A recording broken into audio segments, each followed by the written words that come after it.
Bismillah, hari ini seperti janji saya kemarin, saya akan membuat pupuk yang berbahan dasar susu. Ini adalah susu sapi yang saya pesan dari kandang sapi, langsung dari peternak.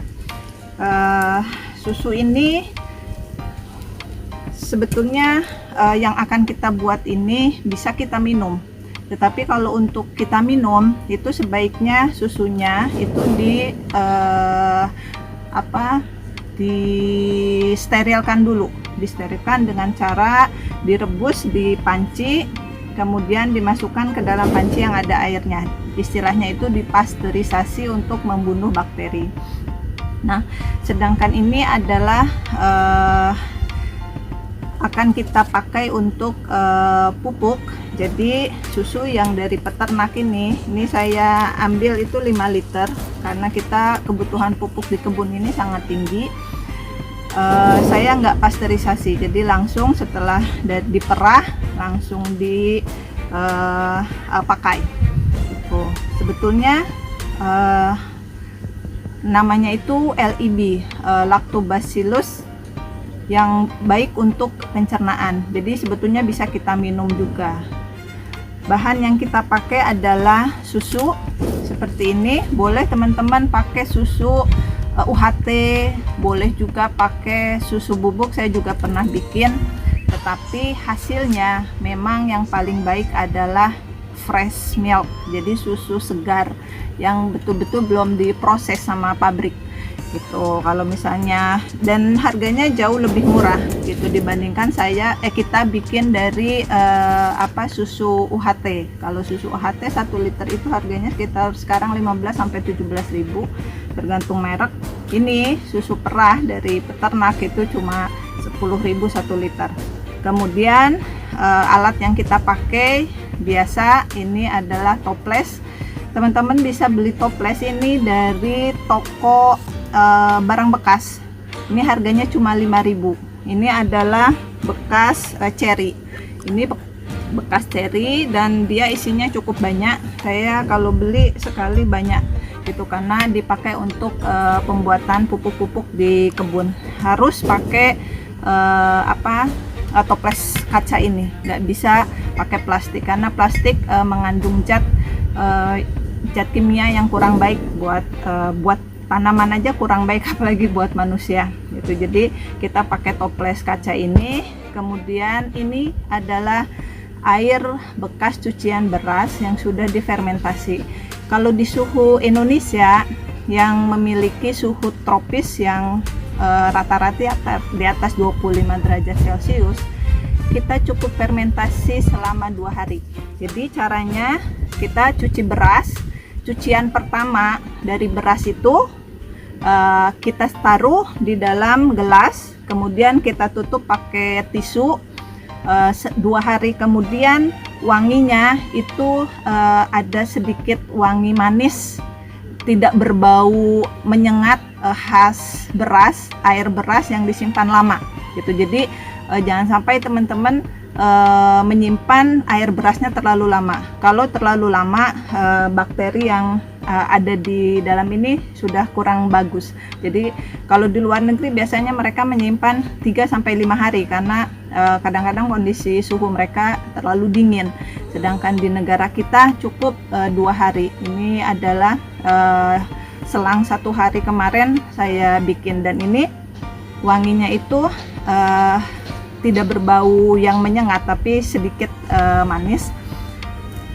Perbandingan yang kita pakai adalah susu ini 1:10. Jadi 1 bagian adalah air beras ini, yang 10 bagian adalah susunya. Caranya kita masukkan saja ini air bekas cucian berasnya ke dalam toples. Ini saya akan buat 2 toples. Karena apa? Nanti dia isi toples ini sekitar 3 liter lebih gitu. Jadi kita harus ada ruangan untuk dia terfermentasi. Sama ini pun kita simpan selama 7 hari untuk masa fermentasinya. Nanti setelah hasil fermentasinya, insya Allah saya akan buatkan videonya juga. Ini saya akan masukkan susunya ke dalam toples ini ya. Ini adalah susu yang sudah kita takar, ini sebanyak 2 liter. Ini satu toples tadi 250 mili air cucian beras yang sudah difermentasi, kita tinggal masukkan seperti ini. Kalau 1:10 berarti 250 mili air cucian beras dan 2500 susu atau 2,5 liter susu. Ini, nah ini 500 mili, sisanya kita masukkan. Nah, kenapa harus ada sedikit ruangan di sini? Karena nanti pada saat terfermentasi dia cenderung akan naik ke atas. Gitu. Nanti kita akan lihat videonya setelah 7 hari dari hari ini.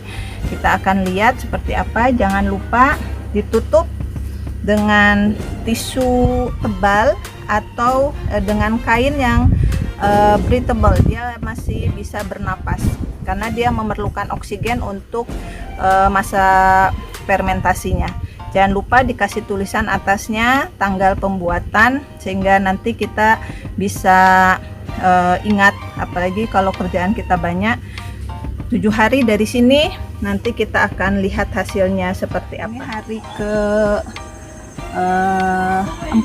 hari keempat dia sudah jadi LIB-nya. Tahu dia sudah jadi atau belum itu adalah seperti ini. Ada lapisan yang terpisah, yang ini atas naik ke atas, kemudian ini ada lapisan bening, kemudian paling bawah ini ada juga. Nah, yang akan kita pakai untuk pupuk adalah yang bening ini. Yang atasnya ini adalah bahan dasar keju, tapi karena saya agak kesulitan untuk membuat keju dari namanya itu curd. Jadi biasanya ini bagian atas ini saya kasih ke ayam-ayam karena dia sangat bermanfaat untuk pencernaan ternak kita. Boleh kita kasih ke ayam atau ke kambing. Nah, yang kita ambil adalah bagian yang bening ini sebagai pupuk. Kemudian saya siapkan wadah plastik. Kalau teman-teman punya kulkas di kebun atau di rumah, pastilah punya kulkas. Saya di kebun memang ada satu kulkas khusus. Setelah kita pisahkan lapisan-lapisan ini, kita akan simpan di kulkas. Tapi kalau misalnya nggak ada kulkas, mau taruh di suhu ruang, teman-teman harus mencampur larutan LIB ini dengan gula merah. Karena apa? Dia adalah bakteri yang aktif.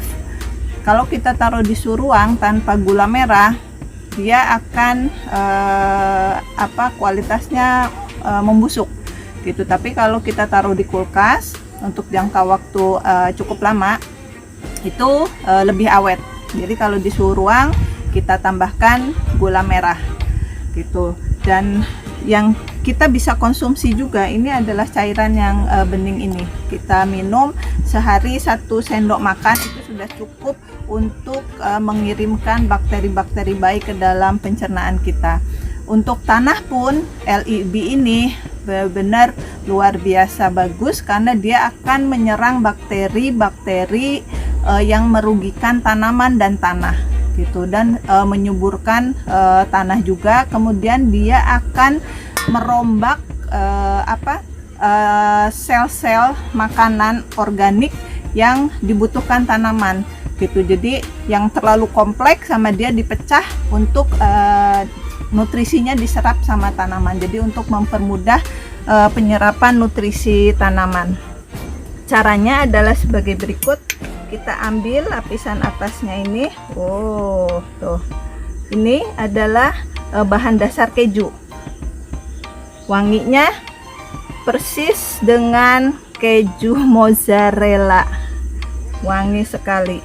Ini kita ambil lapisan atas. Seperti ini kita pisahkan. Ini ayam seneng banget.